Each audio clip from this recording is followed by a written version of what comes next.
Fala aí, pessoal, tudo certo? Eu sou o José, estamos no nosso primeiro bate-papo da nossa terceira edição do AgroConecta.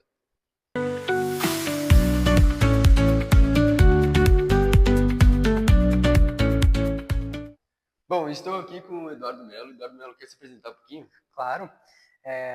Bom dia, agradeço que vocês me convidaram para vir aqui conversar um pouquinho com vocês. Meu nome é Eduardo Melo, sou empresário aqui de Concórdia, tá? Hoje eu tenho duas empresas, tenho a empresa Droids, que eu trabalho com softwares, e tenho também a empresa 3D Force, que eu trabalho com impressão 3D.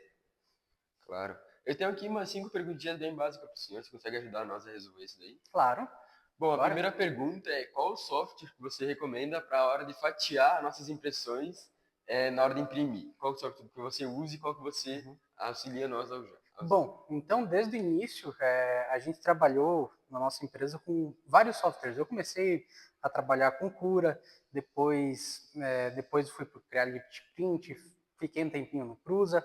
Então a gente já testou vários lá. Mas hoje o que melhor funciona é para as impressoras da Bambu, o Bambu Studio, que ele é muito bom. E para todas as outras impressoras, hoje o melhor que tem é o Orc Slicer. O Orc Slicer ele é baseado em Prusa e é baseado em Bambu Studio.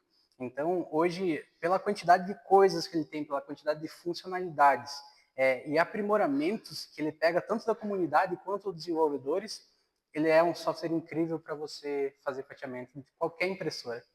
Uhum. O que tu acha do Creality Print? Então, o Reality Print eu utilizei ele desde que ele foi lançado, principalmente as últimas 3 versões dele. E o Reality Print ele é bem ruinzinho para você fazer aplicações mais complexas. Por quê? Hoje você vai imprimir peças pequenas, peças relativamente simples, ele vai funcionar show de bola. Talvez ele também vai te dar um ganho de tempo, um ganho de velocidade em algumas impressoras ultra rápidas. Porém, você vai ter problemas na malha que você vai detectar depois de várias impressões. Você vai ter problemas no enfio dele. Então, claro, acredito que nas próximas versões ele vai ser aprimorado. Mas por enquanto o Orica ainda dá um pau nele muito tranquilo. Ah, então beleza, vou parar de usar o Creative Print, então. Ótimo, já é a primeira dica. A próxima pergunta é qual filamento que você aconselha para nós de qual tipo, a gente usa bastante na robótica, principalmente, peças que precisam ser forçadas. Então, a maioria das equipes utiliza PLA, que é o que a gente consegue mais fácil. Mas qual que você recomenda? PLA, PETG ou ABS? Então, hoje a gente tem 3 materiais que são os materiais mais básicos, que é realmente o PLA, o ABS e o PET, tá? Então, começando pelo PLA, ele é um material mais fácil de imprimir, realmente em qualquer impressora mesmo você imprime com ele. Porém, mesmo ele tendo uma resistência superficial boa, ele não tem uma resistência à tração boa. Então, forçando o PLA já vai dar uma cedida, claro, se não tiver outros incrementos. Falando também do PETG, o PETG ele é um material super equilibrado, tanto na facilidade de imprimir, que você imprime em impressoras abertas, bem de boa, quanto na resistência. Então, ele é um equilíbrio entre o PLA e o ABS. E o ABS, ele é um material justamente para peças mecânicas, claro que ele é um material derivado do petróleo, então tem que ter alguns cuidados durante a impressão, você também tem que imprimir eles em impressoras fechadas, tá? Mas o ABS, para aplicações que precisam de tração, ele é um material ótimo. Porém, agora a gente falou dos 3 materiais mais simples, tá? Mas a gente vai falar um pouquinho de materiais mais pesados, que com certeza é muito difícil de quebrar, tá? Hoje a gente tem 2 materiais principais, que são o nylon e o policarbonato. E também tem um material que é mais novo, que é o tritan. Então, todos esses materiais têm uma resistência absurda. O Tritan é que eu mais utilizo lá, tanto pela facilidade de impressão dele, quanto pela resistência, tanto térmica, química e mecânica, tá? E, cara, o Tritan eu cheguei a fazer testes com ele de imprimir peças e passar com o carro em cima. E ele Nossa, resiste. Então, o Tritan é um material incrível hoje para imprimir. Claro, você vai sofrer um pouquinho para imprimir em impressora aberta, mas em impressora fechada ele funciona muito bem. ele não é tóxico, né? Não, o Tritan, na verdade, assim, ó, vamos falar um pouquinho sobre a toxicidade da impressão. Todos os materiais, inclusive o PLA, eles são tóxicos. Por Uhum. quê? Tem pessoas que têm problemas respiratórios. Por exemplo, eu tenho problema respiratório, então, se você for imprimir qualquer material, eles vão lançar poeira. E essa poeira agride os pulmões, indiferente de qual seja o material. Tem materiais mais complexos como o ABS. Cara, o ABS tem que estar um ambiente ventilado, você não pode ficar muito perto da impressora, porque ele vai largar um cheiro característico e vai lançar mais partículas no ar. Então, o ABS precisa ter mais cuidado. Então, falando em materiais de toxicidade, todos os materiais vão ter esse problema, tá? Todos vão ter que ter cuidado, tem que cuidar das pessoas que estão ao redor. Então, todos os materiais têm toxicidade. O pior de todos de toxicidade é o ABS, dos mais comuns que a gente encontra. Uhum. Então, quem tem uma impressora no quarto tem que tirar ela lá. Com certeza. Na verdade, quem tem impressora no quarto pode arrancar fora já, porque isso não é saudável. Ah, tá. Então tem que tirar. Eduardo, qual que você acha que as configurações da impressora influenciam na impressão? O preenchimento, o enfio, a categoria e tal? Uhum. Então vamos lá. Hoje, quando você quer fazer uma peça resistente, você precisa pensar tanto no enfio quanto na quantidade de perímetros de paredes que você vai colocar tanto dentro quanto fora, e também a velocidade hoje é uma coisa que é mais tranquila nas impressoras mais novas, mas a temperatura tem que tomar cuidado. Por quê? Aí o enfio, a gente sabe que o enfio a gente vai usar um padrão de Honeycomb, que é o padrão de colmeia, ele vai ser um perfil muito bom para tanto para dar uma qualidade para a peça quanto para dar resistência. A quantidade de paredes, cada peça tem que testar. Dependendo das peças que a gente faz lá na empresa, a gente faz teste de tração. O que é teste de tração? Cara, é pegar como eu falei antes, passar com o carro em cima de uma peça que foi feita em Tritã, pisar em cima. Então, é bastante testes de resistência, tá? Que a gente vai testando com a quantidade de paredes. E o terceiro item é a temperatura. Por que a temperatura? Hoje a gente tem materiais, por exemplo, para entender um pouquinho da diferença do PLA e do ABS, que é os que eu mais utilizo. O PLA, a gente precisa ter uma refrigeração muito boa dele para ele dar aderência às camadas. Ou seja, se você imprimir numa impressora fechada, você vai ter que abrir ou imprimir com a porta aberta ou com todos os ventiladores dela secando muito rápido a peça, porque o PLA demora muito para secar. O ABS não, o ABS seca muito rápido, então você pode desligar todos os ventiladores e a impressora fechada para ela conservar o calor. Por quê? Quando o ABS deposita na camada, ele já seca, tá? Então, a temperatura influencia na resistência porque ela faz a adesão entre as camadas. Então, conforme as camadas vão sendo depositadas, você tem que pensar na temperatura e no material para fazer a adesão correta entre as camadas. Ah, entendi.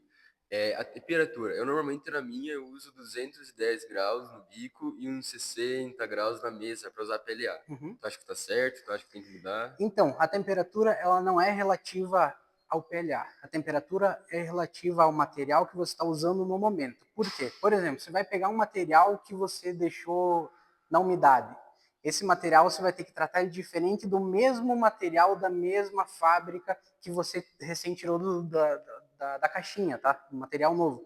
Então, sempre antes de você fazer uma impressão, eu sei que é uma coisa que a gente tem dificuldade de fazer, até porque às vezes a impressora é muito demorada, mas o ideal é sempre fazer uma torre de temperatura para ver qual é a temperatura exata para aquele material naquele momento, tá?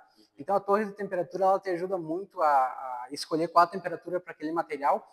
Em diversos casos eu já peguei lá na empresa material que eu tirei da caixa agora, os dois rolos, os dois não funcionam na mesma temperatura. Eles não têm a mesma adesão à mesma temperatura. Então, sempre quando você vai fazer uma impressão em algum rolo, tem que calibrar ele, tem que calibrar o material, calibrar a temperatura e a velocidade e a pressão do material. Uhum. Entendi. E qual impressoras 3D você recomenda para uma equipe de FTC pequena, que está iniciando agora, que não tem tanta verba para comprar, e Uhum. uma equipe já que está nos seus 5, 6 anos de FTC e que já pode comprar uma impressora melhor? Legal. Então, pensando nesse mundo de vocês que vocês precisam de velocidade, vocês precisam de protótipos rápidos, não tem como você ficar preso numa Enderzinha. Então, pensando também em materiais de uma mecânica melhor, de uma resistência melhor, vocês precisariam de uma impressora fechada. Pensando em impressoras fechadas, hoje as duas melhores marcas assim que eu já testei e que eu já pesquisei e já estudei também, hoje tem as duas melhores marcas FlashForge e Bambu. Agora falando sobre os dois tipos de equipe, uma equipe que está começando, eu sugiro a FlashForge porque ela é uma impressora incrível, a manutenção dela é ótima, e você consegue ela por valores um pouco mais baixos que a bambu. Para uma equipe maior, de maior tempo também de casa, eu sugiro uma bambu. Por quê? Cara, a bambu hoje é a melhor que tem no mercado, ela está anos-luz na frente de muitas fábricas. Você vai pegar, eu tenho, lá na minha fábrica eu tenho as 3 marcas principais, que é Creality, Bambu e Flash Forge.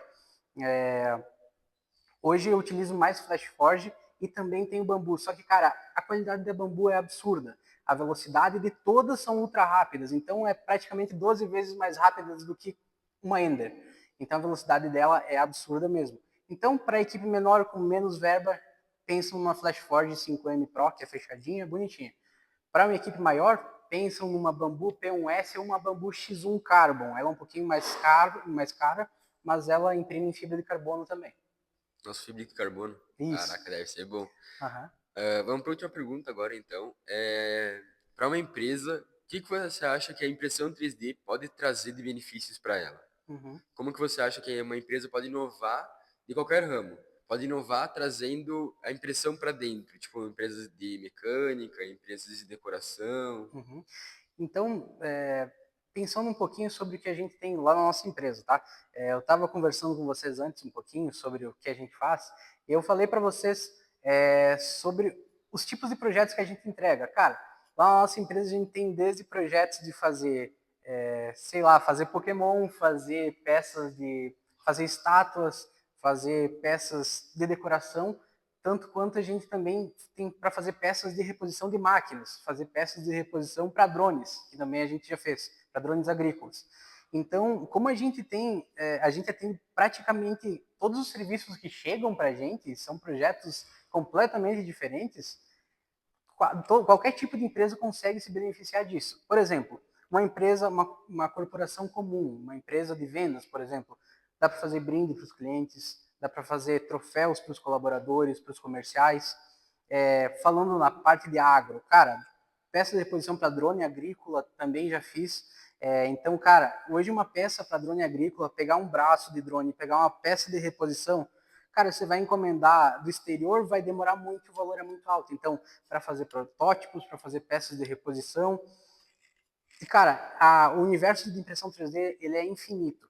Para robótica, então, cara, dá para criar um mundo juntando a impressão 3D e a programação. Como eu falei para vocês no início, eu sou, além de trabalhar com impressão 3D, eu também sou programador, sou desenvolvedor de sistemas. Então, eu tenho uma boa noção do que dá para fazer com tudo isso, cara. É um mundo incrível e muito bom para investir. Aham. Bom, agora a última pergunta bônus é qual dica você dá para quem quer iniciar na área da impressão 3D? Estudar muito, estudar muito. Por quê? A impressão 3D, mesmo que hoje já seja mais difundido nas escolas, é mais comum a gente ver uma impressora 3D, você precisa de muito estudo para você saber como vai imprimir direito as suas peças, tá? Porque, cara, o primeiro pensamento que uma pessoa tem quando pensa em impressão 3D é: eu vou lá baixar meu modelinho, vou colocar num pendrive, colocar na impressora e vou imprimir. Só que, cara, não é isso. Tu baixar teu modelinho é ali 10% do teu trabalho. O fatiamento que a gente falou no início, cara, é isso que molda completamente como vai ser tua peça. Se ela vai ser de boa qualidade, vai ter boa resistência, se ela vai ter uma superfície perfeita. Então, você tem que estudar o fatiamento, tem que conhecer a tua impressora. Hoje as impressoras, elas são mais simples. Você recebe elas, desmonta, tira elas da caixa, e elas já estão prontas para você usar. É praticamente só dar play. Não é como as Enders antigamente que você tinha que montar pecinha por pecinha. Só que isso acaba tirando de você um recurso incrível que é o conhecimento sobre o funcionamento da máquina, tá? Hoje as máquinas elas são tão prontas que você acaba não conhecendo como ela funciona. Então, além de estudar sobre fatiamento, também estudar sobre o funcionamento da tua máquina, saber quais os limites dela e saber como dar manutenção. Que, cara, impressora 3D é uma coisa que sempre vai dar manutenção como qualquer máquina. Então, indiferente por melhor que ela seja, ela custar 15 mil, 20 mil, 30 mil, ela vai dar manutenção em algum momento e é você que vai ter que dar. Então, estudo o fatiamento e sobre as impressoras também. Uma coisa boa da impressão 3D é que ela não para de evoluir, né? A Exatamente. gente vê isso como, por exemplo, a gente mexeu bastante, nós, com a impressora, essa daqui mesmo, a Ender 3, e agora a gente também está tendo a proximidade com a Ender 3 KE. e dá pra ver, tipo, já um distanciamento muito grande. Tanto Uhum, na tela aqui da Ender 3 AKE, já tem touch, e essa aqui é no botãozinho que tu gira, assim. uhum, A AKE, ela tem o calibramento automático, tem sensores de filamento, que, por exemplo, ontem eu coloquei uma peça, imprimi na AKE, fui na academia, eu tava na academia e recebi uma notificação que o filamento parou de chegar no bico. uhum. Então, cara, que eu pensei, cara, que tecnologia boa. Tá lá em casa, minha impressora, e eu recebi que eu tava na academia e recebi a notificação. Sim. Então, a evolução que tem dentro da 3D, das impressoras 3D, é muito bom, né? Hoje se você pegar, por exemplo, impressoras, falando um pouquinho da Bambu, falando um pouco até da Creality, que também tem bastante dessas tecnologias mais inovadoras, você vai pegar hoje já tem o sensor LiDAR, claro, ele está evoluindo também, só que esse sensor, ele faz, quando ele termina a primeira camada, esse sensor passa na primeira camada para ver se está tudo certo. E se não tiver tudo certo, ele, ou tiver com um macarrãozinho, tiver algum problema na primeira camada, ele para a impressão e te manda uma notificação que a primeira camada não deu certo. Porque a gente sabe que se a primeira camada não der certo, o resto vai tudo para o estouro. Então, está evoluindo de uma forma tão incrível que elas estão sendo mais autônomas, estão sendo mais simples. Praticamente a Bambu que eu utilizo lá, cara, ela não dá problema nenhum de impressão. A qualidade dela é absurda e é realmente, colocou na impressora, deu play, ela vai fazer o que tu mandou. Então, está evoluindo incrivelmente, Bambu está muito evoluída mesmo na frente das outras. Flash Forge está logo atrás, Creality também, são as três principais marcas aí, mais em vista no mercado, mas, cara, é incrível, a impressão 3D é muito incrível. Então, beleza. Eu agradeço a tua Eu participação que aqui, agradeço. Eduardo. Muito obrigado. E chegou o fim do nosso primeiro episódio da terceira edição do Agroconeta. Agradeço quem assistiu também. Valeu.